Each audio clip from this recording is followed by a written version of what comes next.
রাশেদ, নতুন ছাত্র সংগঠন আনুষ্ঠানিক সংবাদ সম্মেলন কখন শুরু করবেন এবং শেষ পর্যন্ত কি নামে আসছে এবং নেতৃত্বে কারা কারা থাকছেন এ ব্যাপারে কি কোনো তথ্য আছে আপনার কাছে? কিছুটা তথ্য অবশ্য আমি আপনার মাধ্যমে দর্শকদের হয়তো বা জানাতে পেরেছি। ৩টার দিকে শুরু হওয়ার কথা। আমরা ধারণা করছি যে আর অল্প কিছুক্ষণের মাঝে, প্রস্তুতি দেখে মনে হচ্ছে 10 থেকে 15 মিনিটের মাঝেই যে নতুন যেই ছাত্র সংগঠন সেটির আত্মপ্রকাশ হবে। আমরা বেশ কয়েকদিন ধরেই কিন্তু আসলে শুনছিলাম যে নতুন বৈষম্য বিরোধী ছাত্র আন্দোলন এবং গণতান্ত্রিক ছাত্র শক্তির সমন্বয়কদের দ্বারা নতুন একটি ছাত্র সংগঠন আসছে। সেটি কিন্তু আমরা বেশ কয়েকদিন ধরেই শুনছিলাম, যদিও আমরা প্রথমে শুনেছিলাম যে সেই যেই ছাত্র সংগঠন সেটির নাম আসলে বিপ্লবী ছাত্র শক্তি হবে, কিন্তু এখন কিন্তু আসলে আমরা একটু ভিন্নভাবে শুনছি। আমরা শুনছি যে গণতান্ত্রিক ছাত্র সংসদ নামে হয়তোবা এই নতুন যে ছাত্র সংগঠন সেটি আসবেন। আমি যদি একটু সংক্ষেপে বলার চেষ্টা করি যে এটির আসলে কেন্দ্রীয় আহ্বায়ক হবার কথা রয়েছে, আমরা যতটুকু শুনেছি হয়তোবা হবেনই তিনি আবু বাকের মজুমদার, যিনি গণতান্ত্রিক ছাত্র শক্তি ঢাকা বিশ্ববিদ্যালয়ের সদস্য সচিব ছিলেন এবং সদস্য সচিব পদে যিনি থাকবেন তিনি কিন্তু হচ্ছেন বৈষম্য বিরোধী ছাত্র আন্দোলনের কেন্দ্রীয় দপ্তর সেলের সম্পাদক ছিলেন জাহিদ আহসান, এবং মুখ্য সংগঠক যিনি হবেন তিনি হচ্ছেন তাহমিদ আল মুদাসির চৌধুরী। মূলত কিন্তু আজকে প্রায় 150 জনের একটি কমিটি ব্যাপারে জানানো হবে, যেখানে আসলে আমরা জানি যে তারা যে নীতিতে আসবেন সেটি হচ্ছে স্টুডেন্ট ফার্স্ট, বাংলাদেশ ফার্স্ট, এবং এই নীতিতে কিন্তু তারা আসবেন এবং ছাত্র নাগরিকদের স্বার্থ বাস্তবায়ন করার লক্ষ্যেই কিন্তু তারা কাজ করে যাবেন।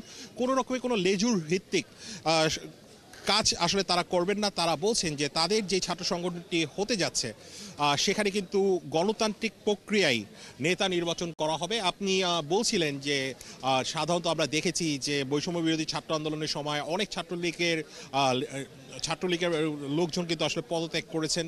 সেই পদত্যাগী যারা তারা কিন্তু থাকছেন, তার পাশাপাশি হলগুলোতে যখন বাধ্যতামূলক ছাত্রলীগের কর্মকাণ্ডে জড়িত হতে হয় তাদের মধ্যেও কেউ থাকছেন। কোনো শিবিরের বা ছাত্রলীগের নেতাধারী বা পদধারী কেউ থাকছেন না, কিন্তু অনেকেই কিন্তু থাকছেন ছাত্রলীগের, এবং আমরা শুনেছি যে শিবির, বাংলাদেশ ইসলামী ছাত্র শিবিরেও কেউ থাকবেন। আমাদের সাথে সকাল থেকেই কিন্তু এই খবর রাখছিলেন সহকর্মী সাকিব। আমি সাকিবের সাথে একটু কথা বলার চেষ্টা করি। সাকিব, আজকে তো বোধ হয় শুধুমাত্র ঢাকা বিশ্ববিদ্যালয়ের কেন্দ্রীয় কমিটিতে যারা তাদেরই নাম ঘোষণা করা হবে, তাই না?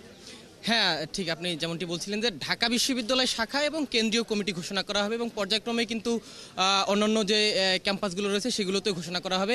এবং ঢাকা বিশ্ববিদ্যালয় শাখার আহ্বায়ক হিসেবে যে নামটি শোনা যাচ্ছে আক্তার হোসেন, আপনি জেনে থাকবেন।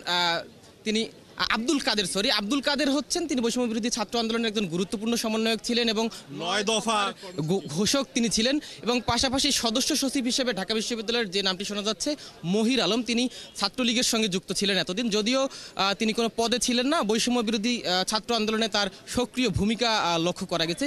এছাড়াও সেখানে ছাত্র শিবিরের কিছু নেতাকর্মী থাকার মুখ্য সংগঠক তো বোধহয় থাকছে রেনুমা রিদি। আপনি ঠিক বলেছেন, রিদি তিনি মুখ্য সংগঠক হিসেবে থাকছেন, এবং হাসিব আল ইসলাম তিনিও কিন্তু এই সংগঠনে মুখপাত্র হিসেবে থাকছেন।